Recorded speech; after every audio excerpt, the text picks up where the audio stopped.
En un mundo marcado por conflictos, tensiones comerciales y mercados financieros inestables, la pregunta es inevitable. ¿Qué tan fuerte es realmente la economía mexicana? En este episodio de Coyuntura Económica, el podcast, la doctora Feme Basilio hablará con el doctor Moritz Cruz, autor del artículo ¿Qué tan robusta es la economía mexicana?, y con el doctor César Armando Salazar, especialista en macroeconomía y política fiscal. Y juntos analizarán la capacidad de México para resistir los choques externos, el papel de la política fiscal en tiempos de austeridad y la estrategia necesaria para fortalecer nuestro crecimiento económico. Acompañándose en este análisis profundo, claro y sin tecnicismo sobre el desafío que enfrenta la economía mexicana en un contexto global de incertidumbre. Yo soy Ernesto Guzmán y esto es Coyuntura Económica, el podcast.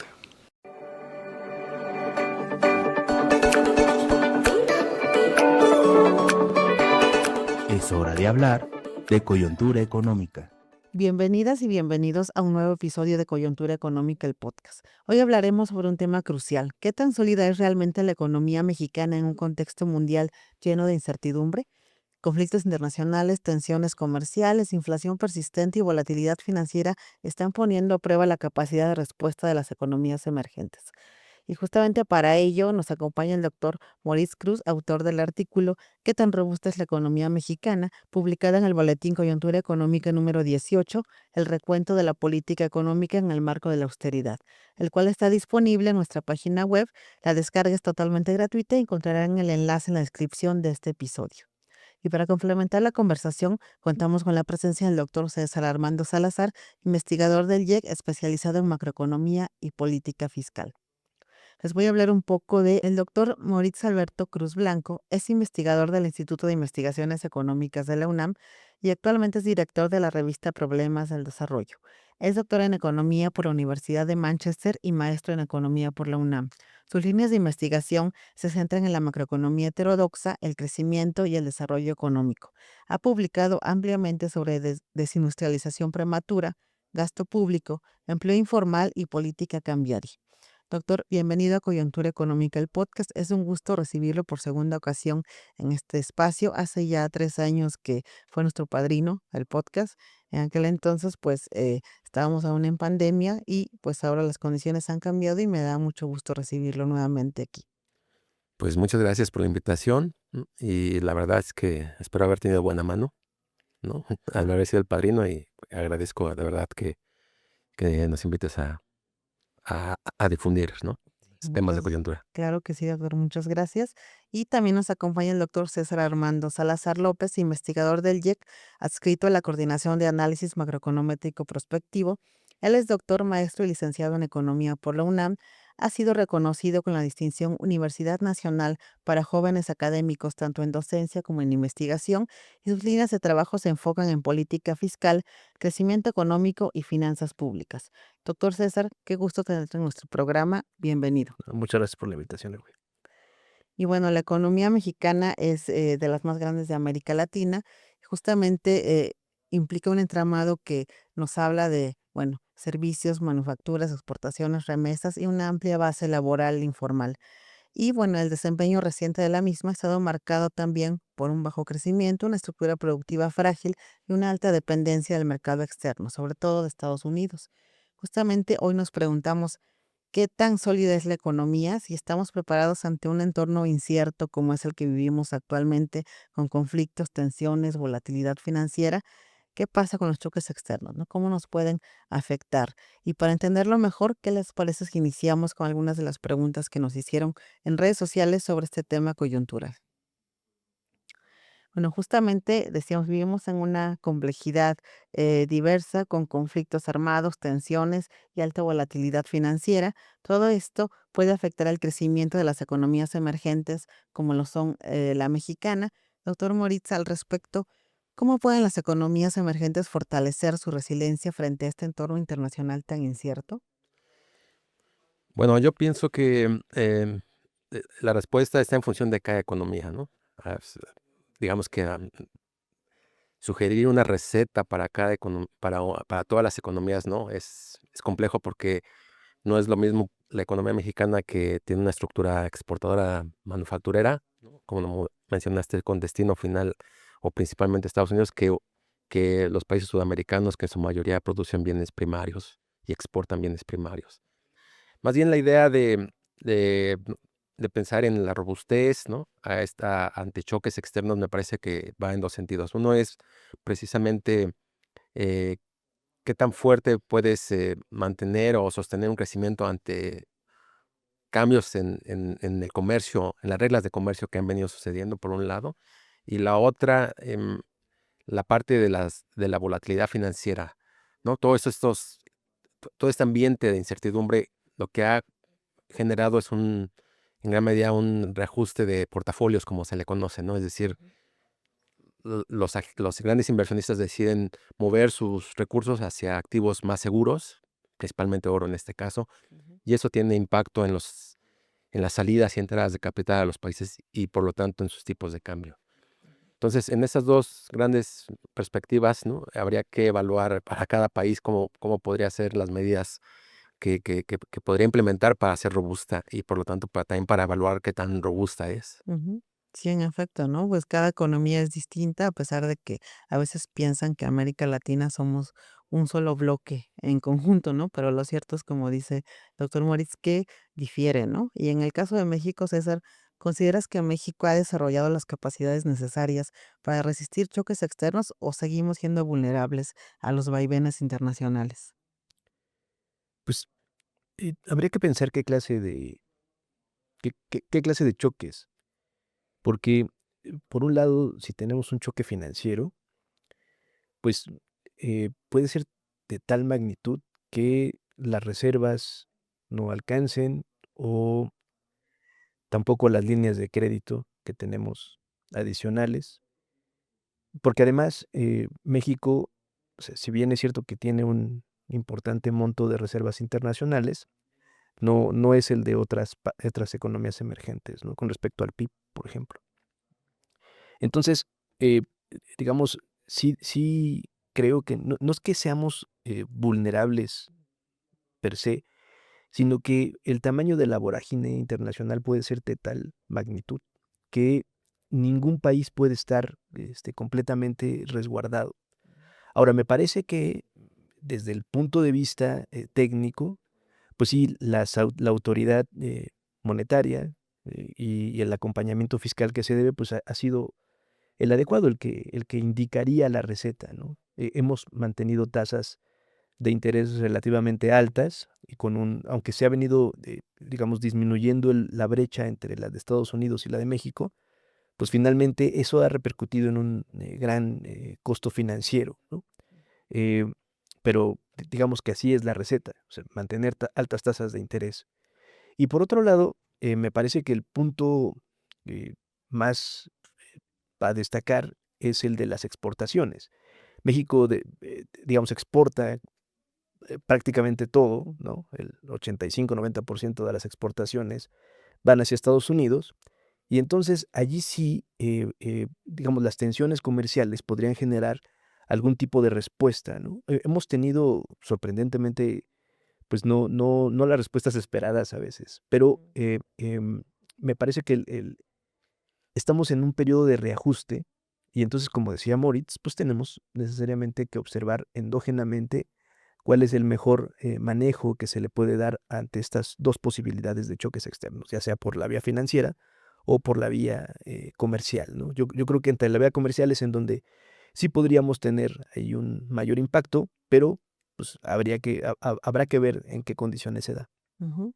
Y si bien es cierto, como decías, bueno, en la economía siempre vivimos bajo incertidumbre, ¿no? Nunca sabemos realmente qué puede impactar o qué tanto nos puede impactar, aunque obviamente México, junto con América Latina, pues de pronto nos vemos más vulnerados, que dependerá, como bien dicen, de las políticas y del momento histórico o coyuntural en el que estemos situados en determinado tiempo, pero es cierto, ¿no? Habrá que considerar justamente las medidas y las políticas que involucren la estabilidad o no de la economía. Y justamente en los últimos años México ha mantenido estabilidad macroeconómica, aunque un crecimiento no tan alto, ¿no? Pareciera que eh, somos estables, estamos equilibrados, pero a la vez podemos ser propensos a la fragilidad. Respecto a esto, doctor Moritz, ¿cuál es la posición económica y financiera actual para enfrentar choques externos en el contexto global para nuestro país? Pues pensando en estas dos vías, digamos, comercial y, ¿no? y cambiaria, ¿no?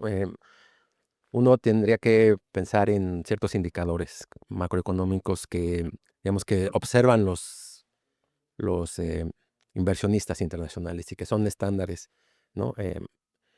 Y que les permiten ser una guía para saber qué tan robusta es una economía. Entre otros está, pues, el tamaño del déficit fiscal, ¿no? Como porcentaje del producto, perdón, el tamaño del déficit fiscal, eh, sí, como porcentaje del producto, tener una tasa de crecimiento económico, la tasa de, de, de interés, ¿no? Qué tan alta es. También está como punto relevante el tamaño de las reservas internacionales y quizá uno de los más importantes es el saldo comercial, ¿no? Como porcentaje del producto.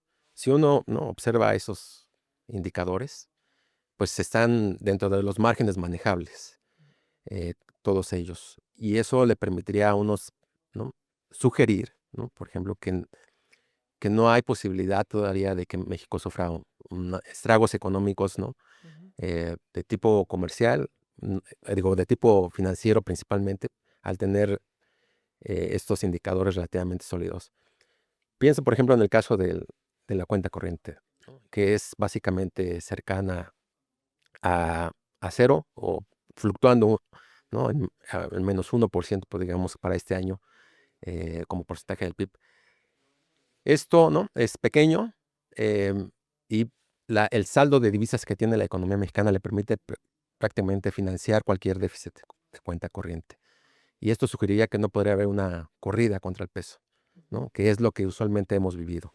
Y así cada uno de los indicadores te permite visualizar que en general, ¿no?, es relativamente sólida. Habría qué efecto esperar, ¿no?, qué tan fuerte pueden ser futuros estragos en el sector comercial y que impacten el crecimiento económico, pero, ¿no?, como lo hemos visto hasta ahora, pues no ha habido, ¿no?, algo significativo y para preocuparse de manera fuerte, ¿no?, me parece. Que de alguna manera nos da certidumbre, ¿no? El conocer a fondo estos indicadores o entender de alguna manera qué significan, como bien nos comenta, y saber qué tan blindada está la economía, ¿no? Si podemos llamarle así, ante choques externos o eventualidades. Y en el caso, César, del papel del sector financiero y del tipo de cambio, ¿cuál es la capacidad de respuesta del país ante todo esto? Bueno, el tipo de cambio ha mantenido un comportamiento, pues yo sí me atrevería a decir inusual, ¿no? En los últimos 7 años está marcado por pues por una apreciación nominal incluso, aunque ha tenido, por supuesto, ahí impactos. Ahora, pensar que es resultado únicamente de las políticas que se están llevando a cabo, me parece que sí es un poco triunfalista, ¿no? El tipo de cambio ha reaccionado como la mayoría de las monedas ante los cambios que están ocurriendo en el mercado financiero internacional. Ya no es como nos enseñaban en la escuela de que el tipo de cambio equilibraba cuentas externas, sino más bien es un nuevo activo financiero y entonces ante una corrida, como decía Moritz, pues me parece que la autoridad monetaria podría hacer muy poco para poner, digamos, anclarlo, ¿no? O el costo de querer hacerlo podría ser muy elevado. Entonces, eso es lo que creo que ha sido digamos, las crisis cambiarias que hemos tenido, pues México ha tenido poco que hacer ante una sobrereacción del mercado financiero internacional. Ahora, de que se pueda llevar a cabo, pues eso es lo interesante, por finalmente los inversionistas están metidos también, o sea, a lo mejor que hubiera una devaluación, una apreciación importante del dólar, eso les podría traer también pérdidas porque han diversificado. Moritz decía el oro, pero también han diversificado sus portafolios en tornos de otras monedas. Entonces, las pérdidas podrían ser, cuando hay una devaluación, eso implica una pérdida. Cuando hay una apreciación, implica un beneficio adicional de la rentabilidad que tienen los mercados financieros, ¿no? Entonces, ahí, bueno, yo creo que ahora mismo, lo reitero, el punto es no podemos tanto anticipar porque justo el mercado está cambiando o ha cambiado muchísimo en los últimos 10 años o 15 respecto a la forma en la que actúa, ¿no? Y pues digamos, yo insistiría en eso. El Banco Central, la política fiscal, ha intentado, digamos, desde lo que ellos pueden hacer, mantener las condiciones para que esta estabilidad perdure. Ujú. Ahora, si es bueno, lo veremos a mediano y largo plazo. Por ahora, pues tenemos esta estabilidad, aunque como lo dijiste al principio, igual con bajo crecimiento, ¿no? Ujú. Que finalmente, bueno, son condiciones que hemos vivido, cimentado ya desde hace décadas, ¿no? Es algo que, digamos, se ha dado del último sexenio para acá y que finalmente están dentro de los parámetros o objetivos de la política económica, ¿no? Digamos, para bien o para mal, pero es bueno entender el comportamiento de estas variables que a veces, como dices, César, bueno, no dependen de nosotros, a veces o más bien de los asesores de política incluso, sino del mercado internacional, ¿no? De los vaivenes o de los choques y demás.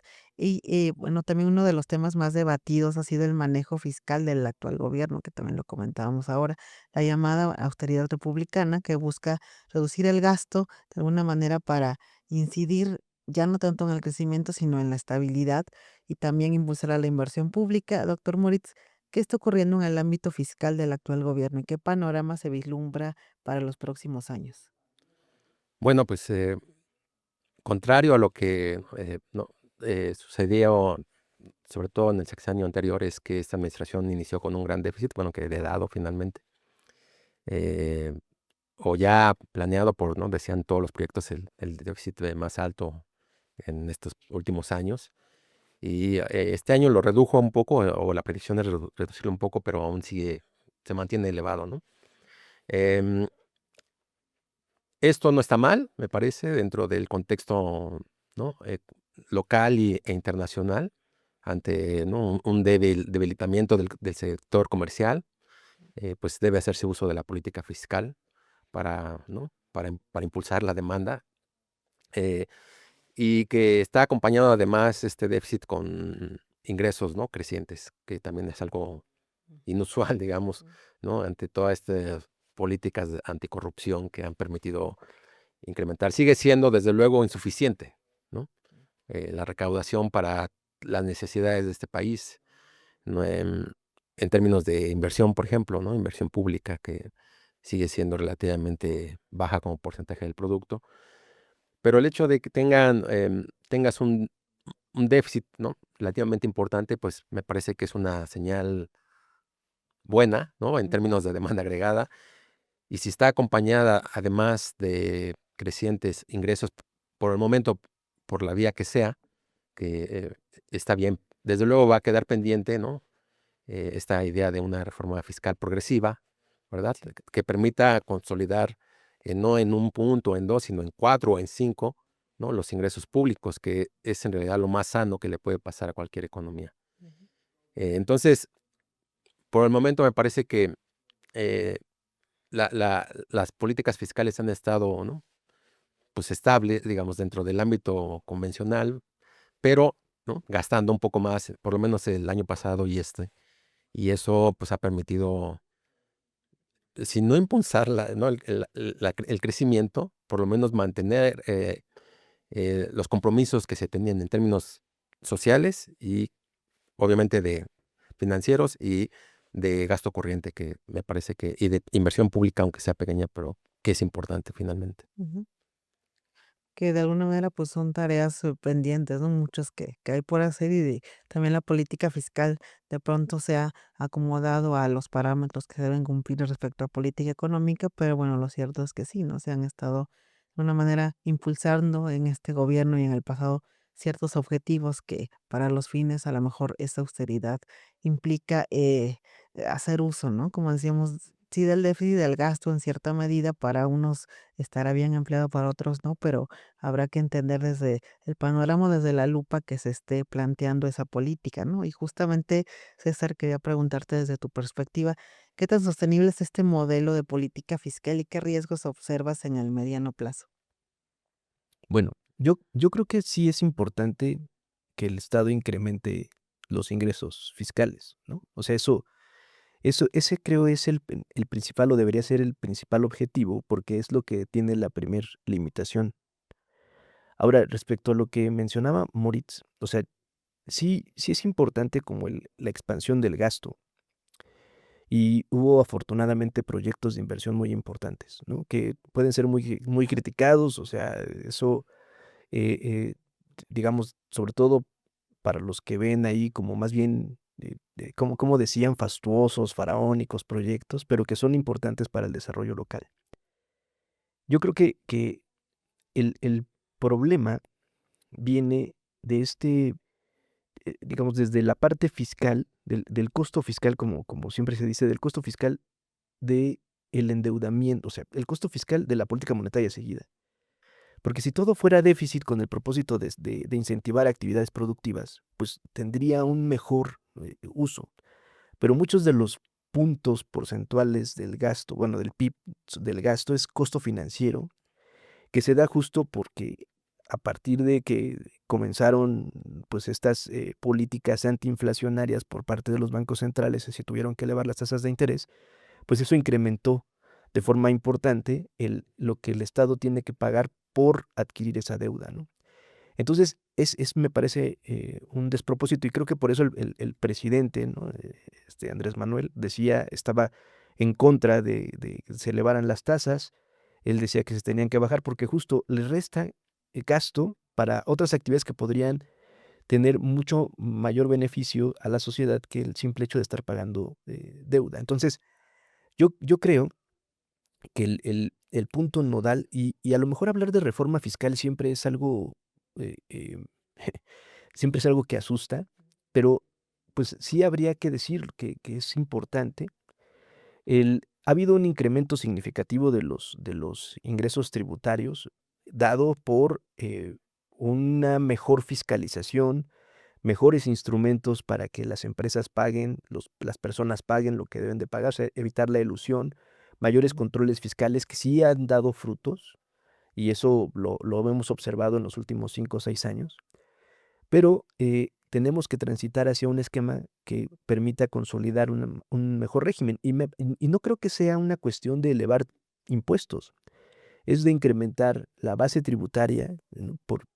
O sea, ir sobre políticas que incentiven a que los que están en la informalidad puedan pagar impuestos sobre la renta, pero también hay otra clase de impuestos locales que se pueden utilizar, ¿no? Entonces hay que ser creativos, porque finalmente el modelo ha sido, no se expande demasiado el gasto, o sea, el gasto público como porcentaje del PIB es más o menos el mismo desde 2017, o sea, no hay un incremento significativo, hay un reacomodo del gasto.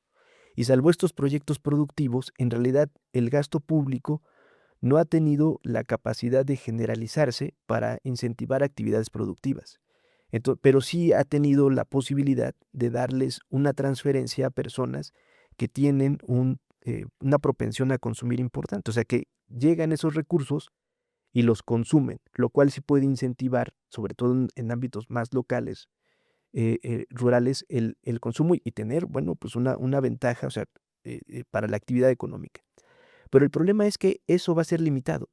En mi perspectiva, el modelo así como está no va a tener mayores repercusiones. Lo que se necesita es incentivar actividades productivas, ¿no? Y pues sí, el pago de impuestos también servirá para una mejor redistribución del ingreso, que es algo también fundamental, ¿no? Si Ujú. pensamos en el mediano y largo plazo.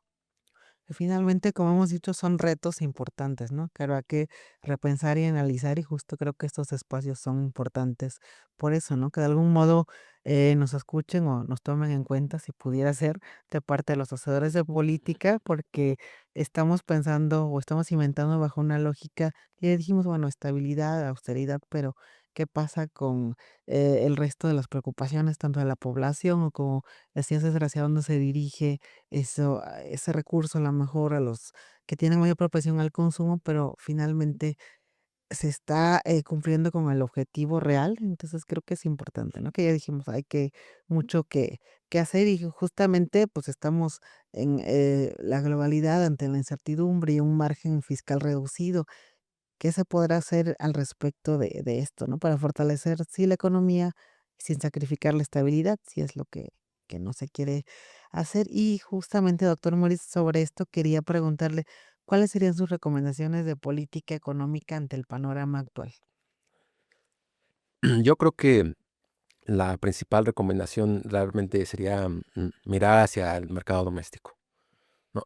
El contexto de incertidumbre, ¿no? Nos ha mostrado, y bueno, la pandemia misma nos mostró la fragilidad del comercio internacional, cómo se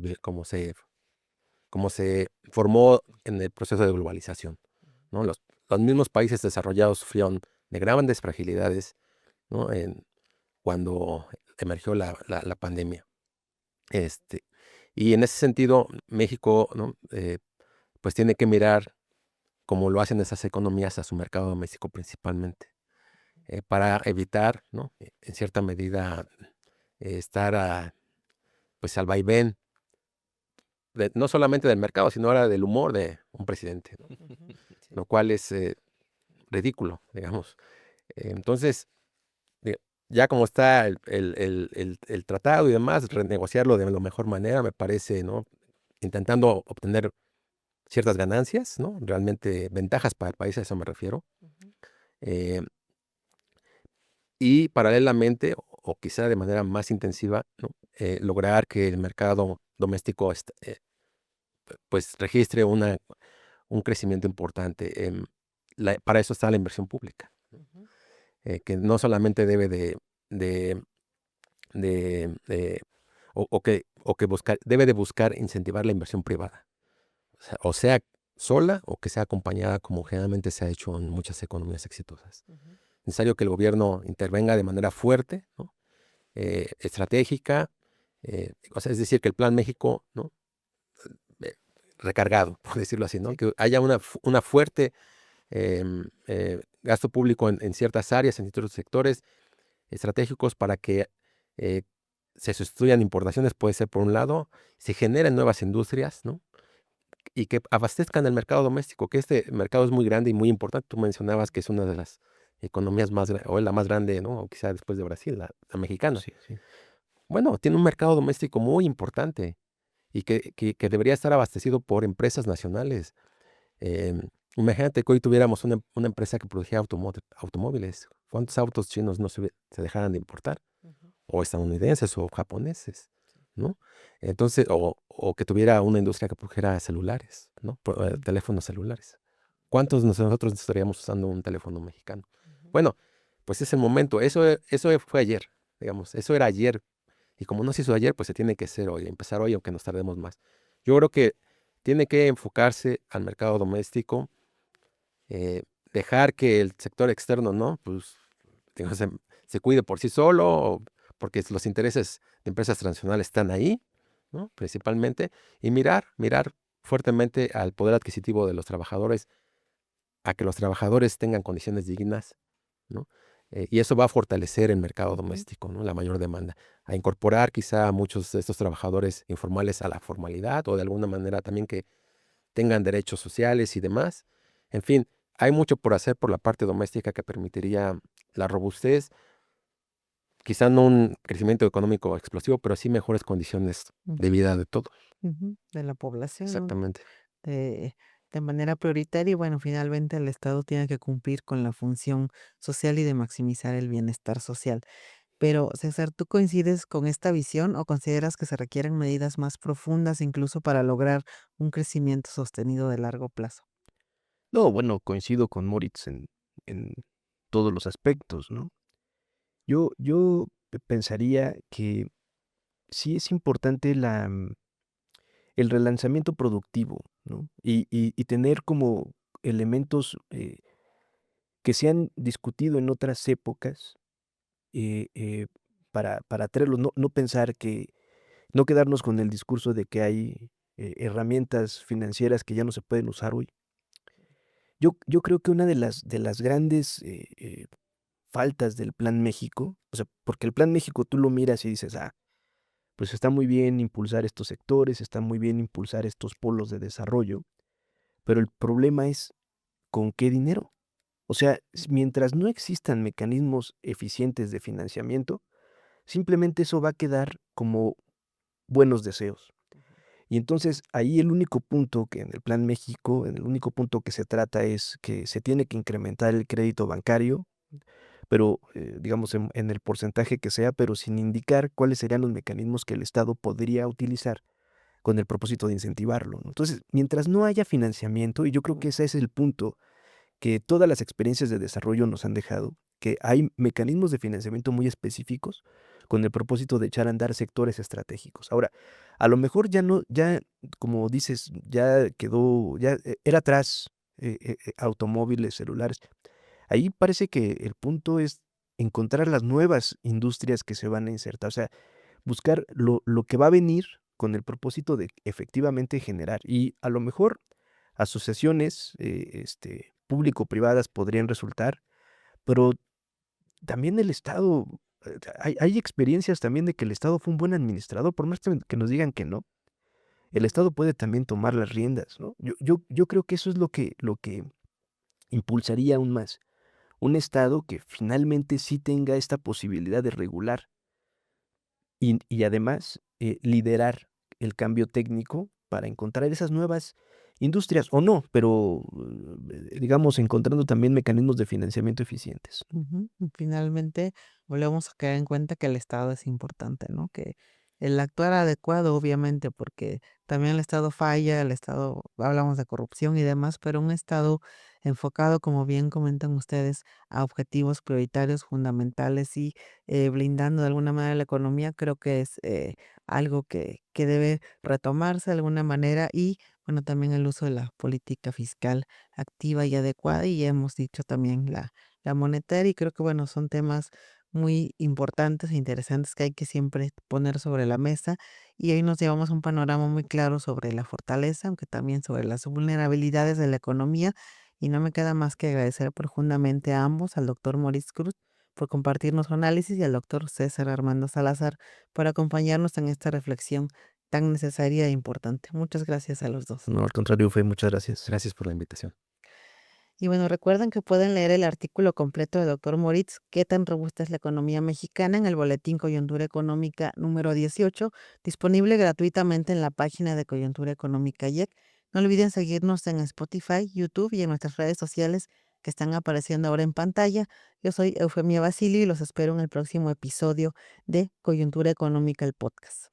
Coyuntura Económica, el podcast, es un programa de la Universidad Nacional Autónoma de México y el Instituto de Investigaciones Económicas. Dirección académica Eufemia Basilio Morales. Content Manager Alejandra Barranco. Community Manager Ernesto Guzmán. En las redes sociales, Melanie Meléndez, Jonathan Urbina, Dana Villegas y Emilio Juárez. Locución Ángel Toscano. Producción y postproducción Toscano Producciones. Las opiniones expresadas en este podcast no necesariamente reflejan la postura de la UNAM.